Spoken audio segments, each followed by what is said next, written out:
রাজশাহী এবং পাবনা জেলার শহর খুলনা বিভাগের উপর দিয়ে তীব্র তাপপ্রবাহ বয়ে যাচ্ছে। এছাড়া চট্টগ্রাম বিভাগ ব্যতীত দেশের অন্যান্য স্থানে মৃদু থেকে মাঝারি ধরনের তাপপ্রবাহ বয়ে যাচ্ছে এবং এই অবস্থাটা সামনের দিনগুলোতে অব্যাহত থাকবে। গত 24 ঘন্টা দেশের সর্বোচ্চ তাপমাত্রা আমরা দেখছি যে খুলনা বিভাগের 3টি জায়গাতে ছিল 40.6 ডিগ্রি এবং ঢাকাতে তাপমাত্রাটা ছিল 37.8 ডিগ্রি। আর বৃষ্টিপাতের কথা যদি বলি, বৃষ্টিপাত সিলেট বিভাগ ব্যতীত অন্য জায়গায় বৃষ্টিপাতের তেমন কোনো সম্ভাবনা নেই।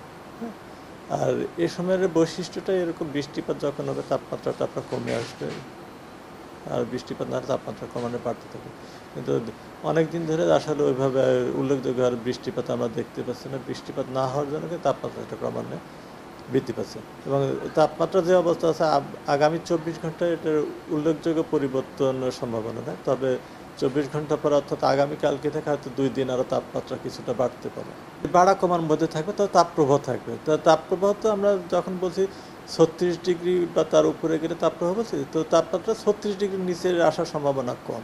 হয়তো দেখা যাচ্ছে তাপমাত্রা 40.6 ডিগ্রি আছে, হয়তো এটা 41 ডিগ্রি হলো সামান্য, বা 41.5 ডিগ্রি হলো, এরকম হলো। হ্যাঁ, না, কত হতে স্পেসিফিকভাবে বলা আসলে সম্ভব না। তবে আগামীকালকে থেকে সামান্য কিছুটা তাপমাত্রা বাড়বে, বাড়ার পর হয়তো আবার কিছুটা কমতে পারে। তবে তাপমাত্রা কমে যে অঞ্চলগুলোতে তাপপ্রবাহ আছে, বিশেষ করে রাজশাহী এবং খুলনা বিভাগের অঞ্চলগুলো 36 ডিগ্রির নিচে আসার সম্ভাবনা আপাতত নেই।